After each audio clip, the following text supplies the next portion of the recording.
और इस आपत्ति पर होस्ट जो प्रणीत मोरे उन्हें टोकना चाहिए था, लेकिन उनको लग रहा था कि ये तो बेस्ट कंटेंट आ रहा है कॉमेडी के नाम पे।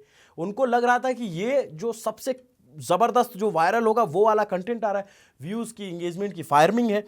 तो बोलते हैं पीक गुड़गांव कंटेंट, कि गुड़गांव के लोग ऐसे ही होते हैं। इस तरीके का एक रिमार्क देने की कोशिश की गई कि पीक गुड़गांव कंटेंट। उसके बाद फिर उसके बाद फिर वो बोलता है सोचा कि रूम पे जाऊंगा, फिर ऑकवर्ड हो जाऊंगा। फिर हम गए पार्क में, वहां वो झूला झूलने लग गए। मैं स्पॉट खोज रहा था कि कहीं अंधेरा रहे, फिर मैं वहां उसको लेकर जाऊं। फिर हम अंधेरे में गए। फिर अब यहां पर भी रुकने का नाम नहीं ले रहा है। जब ऑडियंस बैठी हुई है तो प्रणीत मोरे कह रहा है रुको रुको रुको रुको, बिल्डअप हो रहा है। मतलब अब इसके आगे जो होगा वो माहौल है। ये उस तरीके की हरकत है, इसे छिछोरे चार लड़के आपस में बैठ करके कोई बात कर रहे हैं और उसको पब्लिक प्लेटफॉर्म दे दिया गया। उस तरीके की बातचीत थी। फिर किस की बात हुई, फिर उसके बाद जो है वो वहां पे कह रहे कि भाई किस कर दे उसको, थंबनेल के लिए फोटो बना लूंगा। मतलब एक भूख दिखती है ना कि वीडियो कैसे चल जाए, कुछ भी कंटेंट के नाम पे कूड़ा क्यों ना हो। और फिर सीन रिक्रिएट करने की बात करते हैं। फिर बोलते हैं किस किया, तो फिर बोलते हैं 12 रुपए वसूल हो गए।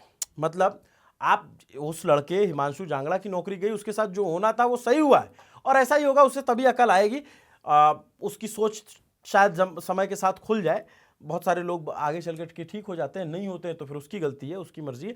बट वो उसने एक समाज की पोल तो खोली दी है कि जो ये समझ रहा है कि क्या मतलब 370 की बिरयानी खिला देना आपको ये हक देता है कि लड़की के बिना कंसर्न उससे वसूल कर लिया जाए। ये सोच जो है ये अपने आप में बताती है कि भाई कि पैसा खर्च कर दिया किसी लड़की पे तो आपने उस लड़की को खरीद लिया। अगर कोई लड़की आपके साथ प्रेम से आती है, अगर आपके साथ वो लंच पे जा रही है, डिनर पे जा रही है, तो उसका सम्मान होना चाहिए। लेकिन ये भावना आना और उसके बाद फिर उसके कंसर्न की चिंता ना करना कि नहीं नहीं मैं तो वसूल करूंगा।